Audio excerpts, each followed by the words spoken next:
Hello students, आज के हमारे फिजिक्स के वीडियो लेक्चर में हमारा जो टॉपिक है, हमने लास्ट वीडियो लेक्चर में chapter number 3 current electricity start किया है। उसमें हमने करंट कैसे बनती है, when charge is flow made by current.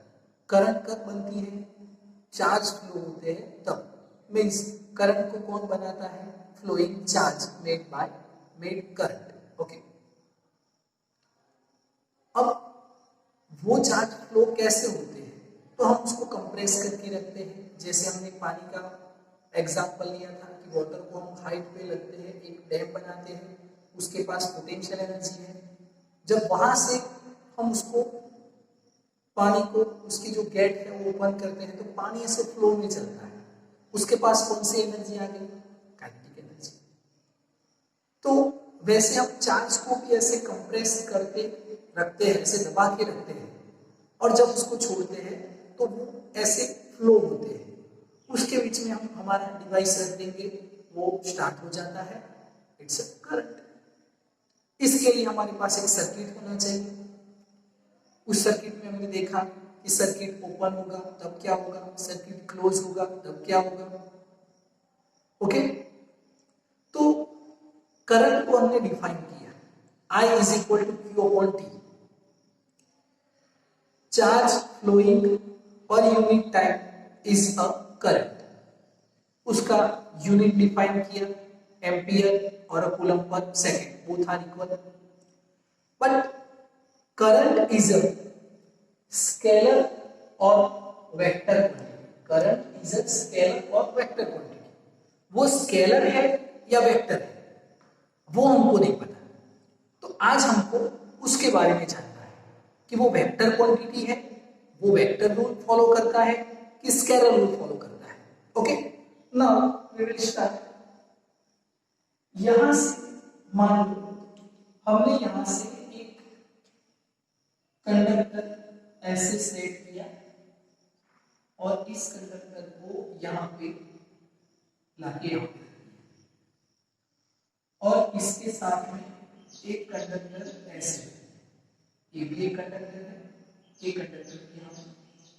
Conductor means जो हम बोलते हैं वायरिंग, जिस वायर में से करंट फ्लो होता है, इट्स अ कंडक्टर।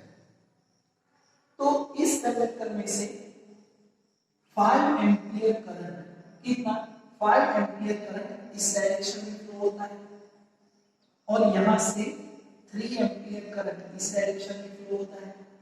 दोनों यहां पे हमने एक डिवाइस रखी है, वहां पे रखी एक करंट में एक कंडक्टर हमने यहां पे जोड़ किया ऐसे। ये दोनों करंट इस डायरेक्शन में आएंगे।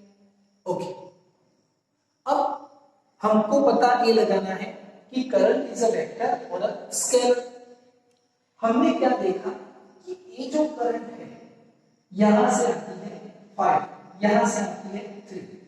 अगर ये दोनों करंट वेक्टर है, अगर मान लो कि current is a vector quantity, if current is a vector quantity, this vector and this vector, this vector and this vector both are opposite direction, in opposite direction. तो अगर सॉरी both नहीं, पर these two vectors are in opposite direction to each other. Okay, अब ए ऐसे आता है 5 ampere current लेके, ए ऐसे आता है 3 एम्पियर करंट लेके। अब हमने दोनों का एडिशन किया, वेक्टर एडिशन रूल अप्लाई किया, तो उसका आंसर कितना आना चाहिए? तो जब वेक्टर एडिशन रूल क्या कहता है कि ऑपोजिट डायरेक्शन में जब वेक्टर होते हैं तो उनका एडिशन सब्ट्रैक्शन में होता है।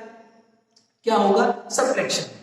तो उसको बोलेंगे एडिशन, पर करते क्या है? सब्ट्रैक्शन। ओके, तो ए आया 5, ए आया 3, 5 माइनस 3 कितने हो गए? 2। कितना हो गया? 2 एम्पियर। तो यहां पे 2 एम्पियर करंट मिलना चाहिए, पर हमने देखा कि यहां पे जो करंट मिलती है वो करंट कितनी मिलती है? 8 एम्पियर। कितनी मिलती है?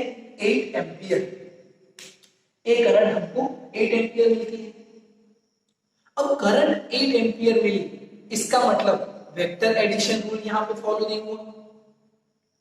तो ये कौन सा रूल फॉलो हुआ? तो हमको पता चल गया कि ये कौन सा रूल फॉलो हुआ, स्केलर एडिशन का रूल फॉलो हुआ। क्योंकि स्केलर में क्या होता है, 5 3 8 5 2 7 कहीं से भी एडिशन कीजिए, उसका एडिशन ऐसे ही होता है। तो यहां से हमको पता चलता है, हमने ऐसा एक्सपेरिमेंट किया कि हमको करंट इतनी मिलती है, हमने वोल्ट मीटर लगा के चेक किया, एमीटर लगा के चेक किया, तो हमको इतना करंट मिलता है। तो यहां से हमको क्या पता चलता है, यहां से एक बार इस बारे में पता चलेगा कि current is a scalar quantity, it follow scalar addition rules. समझ में आएगा? तो यहां पे नोट करते हैं,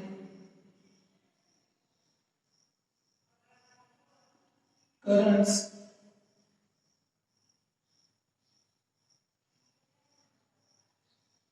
current is follow scalar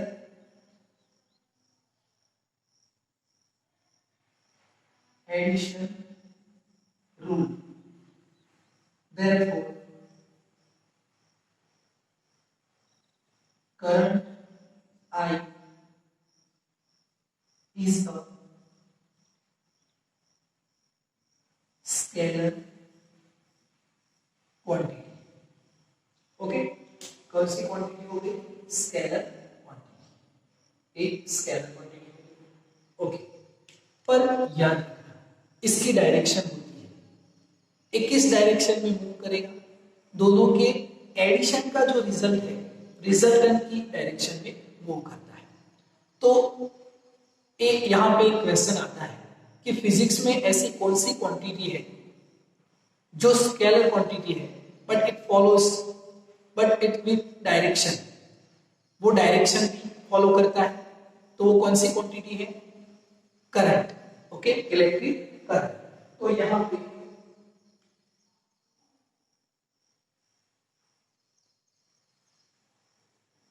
current has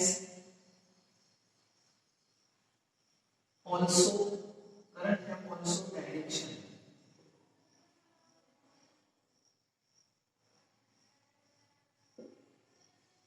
इसके पास डायरेक्शन है। ओके, बट वो क्वांटिटी कैसी है, स्केलर क्वांटिटी। तो current is a scalar quantity but it has also direction. Okay, तो एक हमने एक क्वेश्चन का आंसर दिया, करंट इज अ स्केलर और vector quantity, then current is a scalar quantity. Okay, अब उसके बाद एक नया टॉपिक डिस्कशन करते हैं, और वो जो टॉपिक है बड़ा ही मजेदार टॉपिक है और इतना ही इंपॉर्टेंट टॉपिक है, करंट डेंसिटी।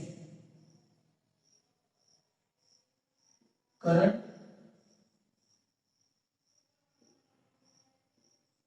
डेंसिटी कौन सा टॉपिक है, करंट डेंसिटी।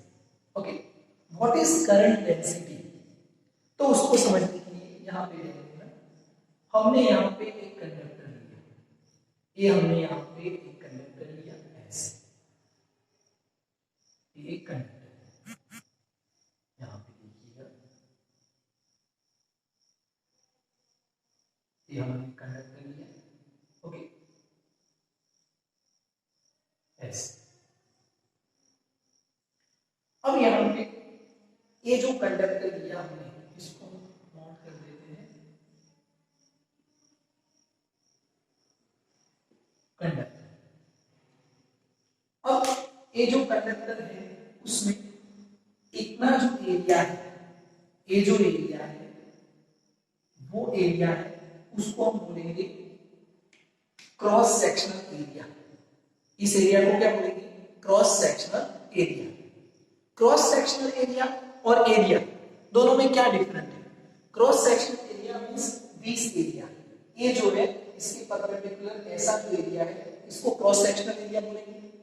तो यही क्रॉस सेक्शनल एरिया होता है, ऐसा जरूरी है, ये भी क्रॉस सेक्शनल एरिया है, ये भी क्रॉस सेक्शनल एरिया है, ये भी क्रॉस सेक्शनल एरिया है। एंड व्हाट इज एरिया, तो this all are area but cross sectional area this. Okay, तो ये जो एरिया है वो क्या है, क्रॉस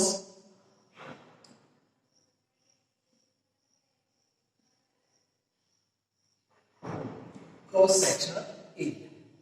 अब यहां से इलेक्ट्रॉन फ्लो होते हैं, ये इलेक्ट्रॉन यहां से पास होते हैं, यहां से देखना ये इलेक्ट्रॉन ऐसे पास होते हैं, ऐसे एक क्रॉस सेक्शनल एरिया है, इसके परपेंडिकुलर इलेक्ट्रॉन इसमें से पास हो रहे हैं। अब हमने एक क्रॉस सेक्शनल एरिया को यहां पे लिया, ये ऐसे मैंने क्रॉस सेक्शनल एरिया लिया। अब इसमें से करंट और चार्ज, सॉरी करंट बोलेंगे या चार्ज बोलेंगे, both are same because charge जो है वैसे सेम नहीं है, पर इस कंडीशन के लिए मैं कभी कभार करंट फ्लो हो रहा है ऐसा वर्ड्स यूज करूंगा, अदरवाइज इलेक्ट्रॉन पास हो रहे हैं ऐसा, because electron made a current. तो ये जो यहां से करंट पास हो रहा है वो कितने एरिया में से पास हो रहा है, कितने एरिया में से, ये देख रहे हो पूरे एरिया में से ये टोटल करंट पास हो रही है और यहां से वो मिलती है हमको। ये जो एरिया है वो एरिया हमने लिया कितना है, ए जितना, कितना है ए जितना, but area is a vector quantity, area is a vector quantity, याद रखना area is a vector quantity. अगर एरिया वेक्टर क्वांटिटी है तो इसका यूनिट वेक्टर किस डायरेक्शन में है, तो इसका यूनिट वेक्टर इस डायरेक्शन में है, ये हमने लिया इसका यूनिट वेक्टर, ये यूनिट वेक्टर है, यूनिट वेक्टर ए इस डायरेक्शन में, याद रखना बहुत अच्छे से समझना।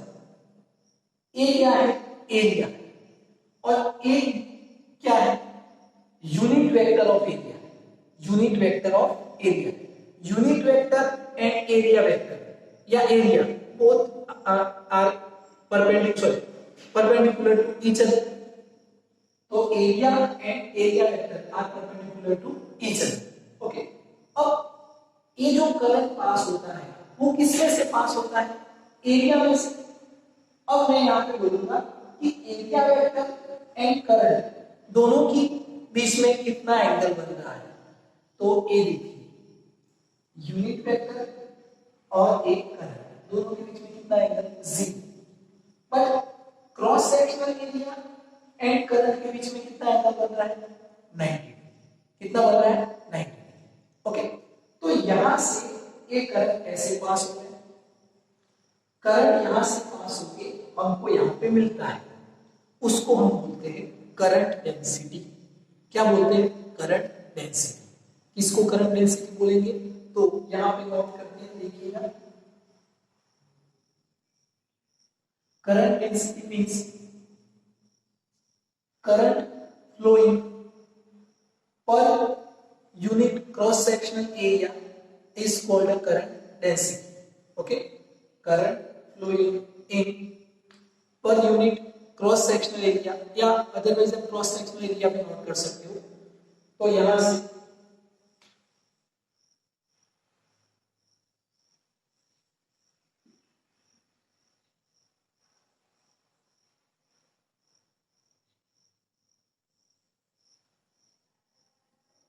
Current flowing in cross sectional area is called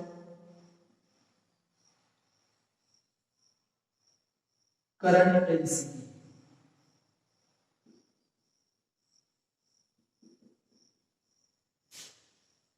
Current flowing in unit cross sectional area या cross sectional area is called current density. अब देखिएगा ए एरिया है 5, इसमें से करंट हुआ पास 2, तो 5 into 2 कितना, 10, 10 is about current density. Okay, तो ये करंट डेंसिटी हो गई, और करंट डेंसिटी को हम सिंबलाइज करेंगे G से, J is a current density. Okay, current density is a G। अब यहां पे देखना हमने क्या किया, ये जो क्रॉस सेक्शनल एरिया है इसको ऐसे कर दिया और इतना, ये ऐसे हो गया, ए और ए इक्वल पार्ट होंगे तो ऐसे कर दिया हमने। ओके, ए क्या है, फिर से एरिया वेक्टर है, सॉरी एरिया है, यही एरिया क्रॉस सेक्शन एरिया हमने ऐसे कर दिया। अब इसमें से कितना करंट पास होगा, तो इतना सा, यहां से जो करंट पास होता है इतना, इसके ऊपर का जो करंट है वो तो ऐसे चला जाएगा, वो तो ऐसे चला जाएगा। तो अगर एरिया कम हो जाएगा तो करंट डेंसिटी क्या हो जाएगी, कम हो जाएगी। तो उस पर डिपेंडिंग करेगा, वो किस पे डिपेंड करेगा, एंगल। ये हमने एंगल बनाया थीटा।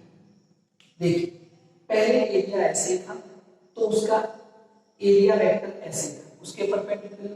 अब इस एरिया को मैंने ऐसे कर दिया तो इसका एरिया वेक्टर अभी भी उसके परपेंडिकुलर है ऐसे, तो अभी इसका एरिया वेक्टर किस डायरेक्शन में है, ऐसे।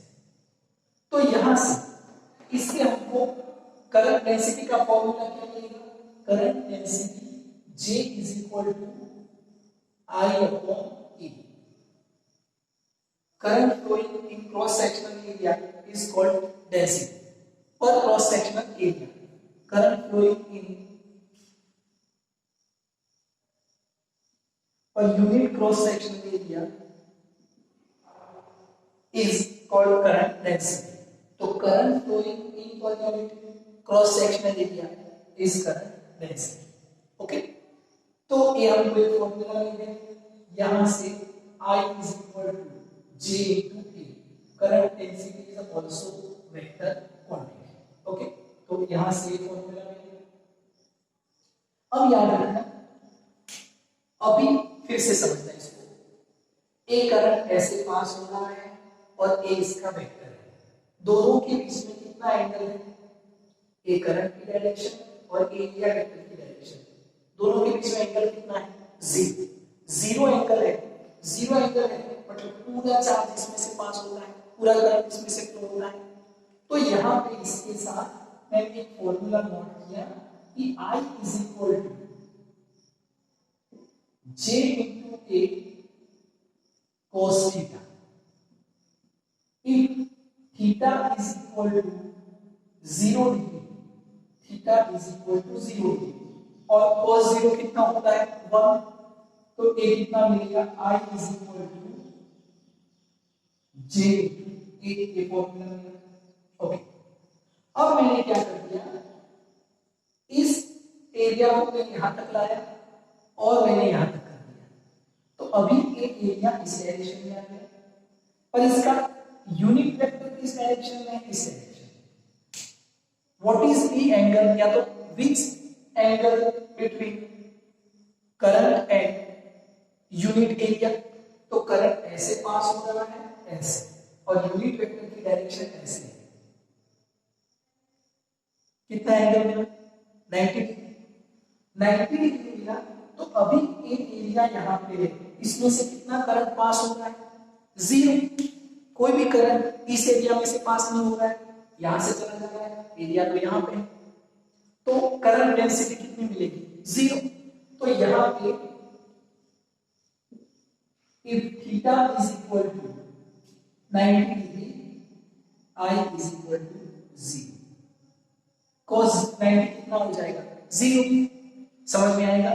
तो यहां से करंट डेंसिटी किसको बोलना है, जो करंट जितने एरिया में से पास होता है उसी को हम करंट डेंसिटी बोलेंगे। यहाँ पे इतना करंट पास होता है, ये नहीं होता है, यहाँ पे कोई भी करंट पास नहीं होता है, जीरो। तो करंट जो current flowing in per unit cross sectional area is a current density, उसको ही करंट डेंसिटी बोलेंगे। जैसे ए एरिया मैंने लिया, ए एरिया मान लो कि है 5, एरिया कितना है 5, इसमें से करंट पास हो रहा है 2, तो ये कितनी करंट डेंसिटी मिली 10। अब मैंने इस एरिया को, ए एरिया है 10, उसमें 2 2 2 यहाँ पे और ऐसे एरिया 2 2 2 करके 10 डिवाइड हो गए, इसमें से पास हुआ 5, इसमें से पास हुआ 5, ये भी 5, ये भी 5, 5 into 2 10, 5 into 2 10, 5 into 2 10, 10 10 10 10 10 कितना 50। तो what is current density, total current जो एरिया में से पास होता है उसको हम बोलेंगे करंट डेंसिटी। समझ में आएगा? तो this is all about current density. And what is the unit of current density?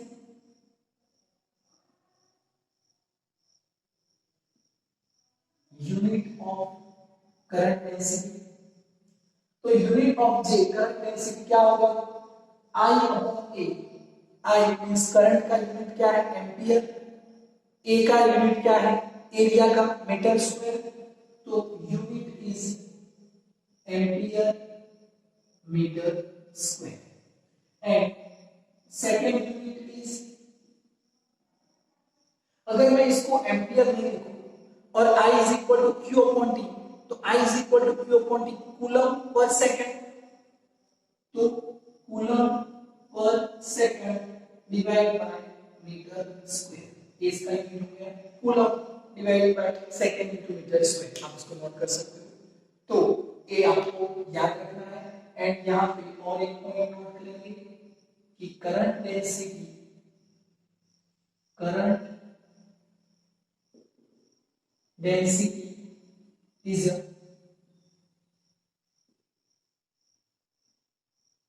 vector quantity। Okay, ये भी आपको याद रखना है। तो ये पूरा आपको याद रखना है। Current is a scalar quantity, area is a vector quantity, but current density is a vector quantity. इसको करंट डेंसिटी बोलेंगे जो करंट एरिया में से पास होगा उसको। ओके, तो ये भी आपको याद रखना है। एक कंडीशन भी आपको याद रखनी है कि थीटा इज इक्वल टू 0। ये फार्मूला इंपॉर्टेंट फार्मूला है, I is equal to j cos theta, theta is equal to 90। ये पूरा आपको